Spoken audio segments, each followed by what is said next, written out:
Welcome back to Aiki-Fit Life. I'm your host, Kevin. Today, this video is not going to be a challenge so much as I want to look at how some of the fundamental sword movements are used in Aikido, and just to look at some of the fundamental sword movements in case you're interested in studying the sword or you are already studying the sword of some kind. Let's first look at how to hold the sword, how the hand holds the sword. So, it's not a baseball bat. When you hold a sword, you close your little finger, ring finger, and the palm kind of holds the sword, and these fingers relax around the sword. Same thing with the other hand. And it should be a relaxed, angled hold, a grip. This shape is called suihei. It means holding water. So you should always have this. Like, this is never right. This is the position. So your hand should always make this V. Your hand here, when the grip is correct, the spine of the sword should be in the V of your hand as well. When you swing the sword, your fingers should move in succession from pinky to index finger. So the swing is not actually from the arm or the shoulder. The swing is really from closing your hand in this succession or tensing your hand in this succession. So this part of your hand is the pivot of the sword, and then you close or tense your fingers. See how much this makes the blade move, right? So if I'm here, even if I'm not swinging, just squeezing my fingers makes the tip move a great deal. And then my arms follow the motion. Same thing with bringing the sword up. I'm not using my shoulder to bring the sword up.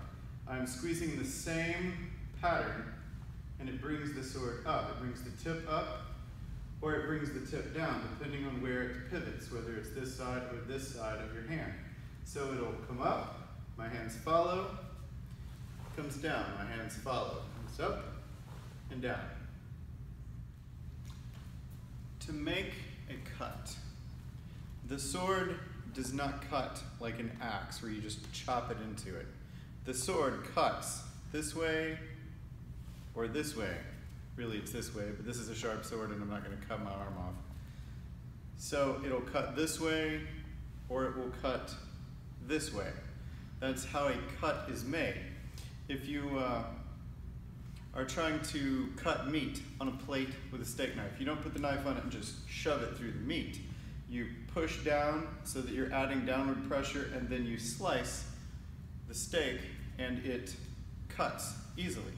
A sword works the same way, but instead of pushing down with my strength, I'm using the momentum of the swing to provide the downward push. And I'm using the shape of my arms to provide the cutting motion, or the cutting motion coming up. Some kendo, for example, cuts this way. They have it out and they run into the other person and cuts up. They'll swing, but it's a forward cutting more than it's a backwards cutting. It's important that I throw the sword as far up and out as I can before it hits the top of the target, so that it develops as much distance and momentum as possible, so that from this point, as my arms come down, they are bringing the sword back to me. So I'm cutting, and that's the shape of the cut. But I want it up and out, not just down.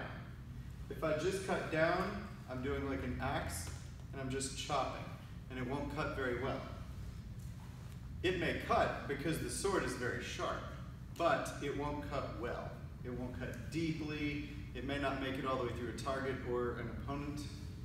So we want a big circle while staying relaxed.